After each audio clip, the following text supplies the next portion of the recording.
अस्सलाम वालेकुम। मुल्क जो है वो इकनॉमिक तौर पर दिवालिया होने के करीब है। इकनॉमिक कंडीशन जो है मुल्क की वो इंतहाई ख़राब है इस टाइम। लेकिन उसके बावजूद जब टिम हॉर्टन्स लाहौर में ओपन होता है तो वो अपनी 61 साल तारीख का रिकॉर्ड्स तोड़ देता है फर्स्ट डे से लेकर। ये चीज़ आम लोगों को समझ नहीं आती कि एक मुल्क जो दिवालिया होने के करीब है उसके अंदर कोई ब्रांड अगर खुलता है फॉरेन कंट्री का तो वो इतनी सेल्स कैसे कर सकता है। ये सिर्फ टिम हॉर्टन या लाहौर की बात नहीं कर रहा मैं।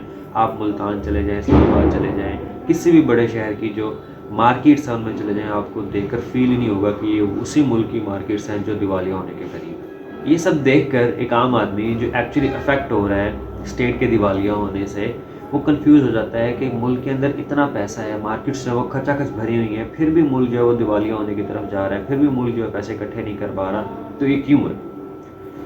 इसकी जो पहली मेन वजह है वो है अनडॉक्यूमेंटेड इकॉनमी। हमारी जीडीपी जो है अगर हम लेट से 2022 में 4 बिलियन यूएस डॉलर्स की थी तो एक्चुअली अगर अनडॉक्यूमेंटेड इकॉनमी को भी इंक्लूड कर लें तो तकरीबन 20 बिलियन यूएस डॉलर्स के करीब की है। ये एक मैं लिबरल गैस लगा रहा हूँ, कंजर्वेटिव गैस नहीं लगा रहा। फिर मैंने ये न्यूज़ पढ़ी कि एक पाकिस्तानी बिजनेसमैन बग़ैर अपना नाम बताए ज़लज़ला ज़दगान जो है तुर्की में या सीरिया में उनको 30 मिलियन यूएस डॉलर्स डोनेट कर रहे हैं। इसका मतलब इस मुल्क में ऐसे लोग भी हैं जो टैक्स दे सकते हैं, जो मुल्क को इस दिवालिये से निकाल सकते हैं। यहाँ लोग जो हैं करोड़ों अरबों जो है अतियात में देने को राज़ी हो जाते हैं, दे देती हैं, जैसे 30 मिलियन यूएस डॉलर्स वाली बात है, लेकिन टैक्स नहीं देते। इससे फिर दो सवाल उठते हैं, क्या लोग टैक्स देना नहीं चाहते या सरकार जो है वो टैक्स लेना नहीं चाहती? आवाम जो है वो टैक्स देना चाहते हैं, आवाम जो है वो टैक्स दे भी सकते हैं, लेकिन एक्चुअली ये स्टेट की विल है जो वीक है, स्टेट की अथॉरिटी है जो वीक है, जो टैक्स कलेक्ट नहीं कर पा रही। टैक्स कलेक्ट करने का मतलब ये नहीं है कि आप जाके डंडा मारें और डंडे के ज़ोर पर आप उनसे टैक्स कलेक्ट करेंगे, जो चलो भी 2 टैक्स दो। ऐसा नहीं होता। स्टेट्स यूँ काम नहीं करती। स्टेट्स आपसे टैक्स लेती हैं और बदले में आपको कुछ देती हैं, इंसेंटिव देती हैं, आपको डिलीवर करती हैं, रोड्स आपके बनाती हैं, ठीक है। लेकिन पाकिस्तान में हिसाब ही उल्टा है। जैसा मैं अक्सर हर दफ़ा अपनी वीडियोस में कहता हूँ कि यहाँ जो बंदा जिसने इस मुल्क को चलाना है, जो बंदे टैक्स दे रहे हैं, जिनके पैसों से ये मुल्क चलना है, उन्हीं की इज़्ज़त नहीं है। आप सरकारी दफ्तर में चले जाएँ, आपकी इज़्ज़त टके के बराबर नहीं की जाती। हालांकि आप ही इस मुल्क के टैक्स पेयर और आप ही के पैसे से सरकारी मुलाजमिन की तनख्वाहें वगैरह और मुल्क चलाना है।